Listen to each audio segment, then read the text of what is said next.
In this tutorial, we're going to go over the benefits of changing colors as well as changing levels. Now, this is a picture of a pond. It's pretty scummy looking. There's not a lot to see, and you would think that just changing the colors might boost this, but we're going to start first with levels.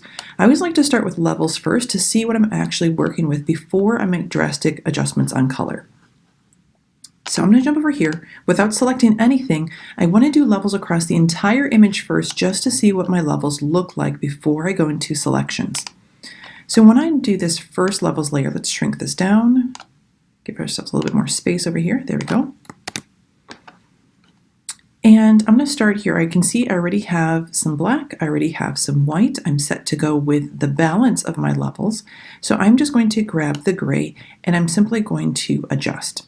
And as I adjust, what it's going to do is it's going to cut through some of that glare and that haze on the water, and I can suddenly see through the water into all of this information below.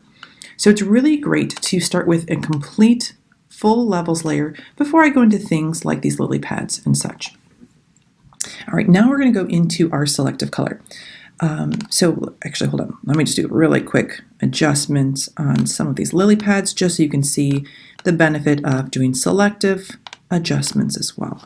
So I'm going to go back here to my adjustments. I have my lily pads. I could select and mask and feather that edge just to make sure it blends in, but we're going to do this really quickly. So I'm going to go into my levels and just adjust these lily pads a little differently. And now I get a lot more color to work with compared with the other lily pads. So it's great to do a full one and then do your smaller selective levels. All right, now let's jump into selective color.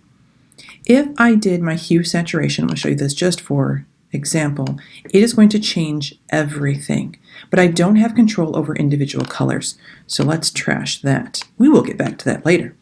Instead, I want to go into this one on my selective color. This lets me choose each of my color channels separately.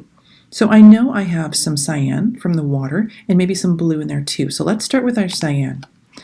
As I slide the cyan, I can adjust the color of just the water, and notice the lily pads and these other reeds over here don't change. Those grasses stay the same. So I can make this water a lot more saturated in blue. I can go from a deep blue to sort of teal. So you can make adjustments on individual things. Let's now go into our yellows. Your reds and your yellows in general have the most effect on every single picture. So we're going to start with yellow. And as I slide this, anything that has yellow in it will adjust. So I can make this more fall, or I can make this more springtime. So your goal with this lesson is to really play through this and find all your different colors and just do something fun with it. See what happens as you're making these adjustments. See where the colors exist and how much they change. So now I get this really great contrast of this orange and red against this like bright green because I changed both my reds and I changed my yellows. So I have more variation in color. And I kind of like that. And sometimes you're going to get to a layer where not a lot changes. Oh, actually that changes a ton. I can change the highlights.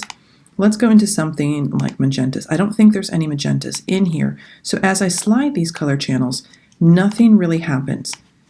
And that's going to be a factor sometimes. You want to find the ones where it does affect everything dramatically and then make some changes, and you get to decide.